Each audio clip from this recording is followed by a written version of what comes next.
call it hesitation. Blue Lock calls it a vote cast for someone else. That pause before you speak, or send a message, or take a shot. Now that's not empty. It is the moment your desire looks around for permission. A silent question. Who am I allowed to disappoint so I can choose myself? And every second you wait for the room to approve, someone else gains authority over what you want. That's why Blue Lock treats hesitation like surrender. Not because strong people never pause, because the pause becomes dangerous when your decision still contains too many voters. Most people think Blue Lock is about confidence.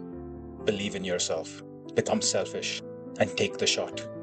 But its best strikers are not always more certain.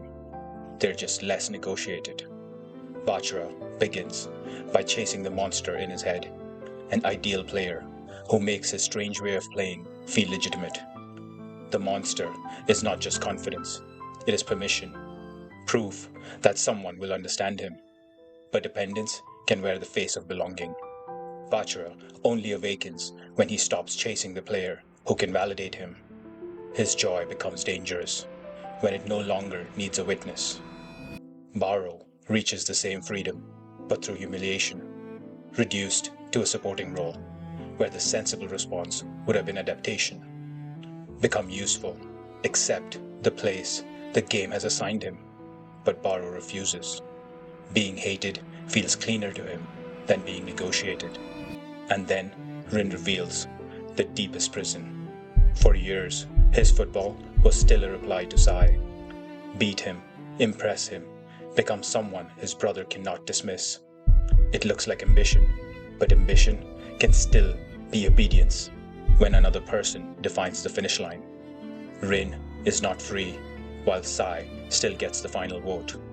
His real ego appears when he stops playing for his brother's judgment and starts playing from the part of himself that Psyche would reject. That is the reversal. Their evolution is not more confidence. It is fewer people inside the decision. But hesitation is what obedience looks like after it has learned to wear manners. And the final seconds of the U20 match make that idea physical. Rin attacks Psyche. Everyone watches the duel, because the duel looks like the answer. Only Isagi watches what it might produce. He cannot prove where the loose ball will fall. He moves anyway, before the deflection, before certainty, before permission, and then the ball arrives. That is what Blue Lock means by luck. Uncertainty, meeting someone who is already in position. The shot becomes Isagi's, because he moved before anyone could assign it. And that is why your hesitation hurts. You keep waiting for certainty that can only be created by the action you postponed. You rewrite the sentence until nobody can reject it. You soften the ask until nobody can resent it. You rehearse the boundary until it no longer sounds like one. Then you call it maturity. But every edit gives another vote to someone who may not even be in the room anymore. The parent who punished wanting. The friend who mocked ambition. The version of you that survived by becoming easy to approve. That strategy once protected you. It rejected your desire before anyone else could. But that advantage became a prison. Now, the people who taught you to hide do not need to be present. You carry their authority for them. So the real problem is not confidence. It is inherited authority. Whose disappointment are you still treating like a veto? You do not need to believe in yourself before you move. Belief often arrives after the body has already crossed the line.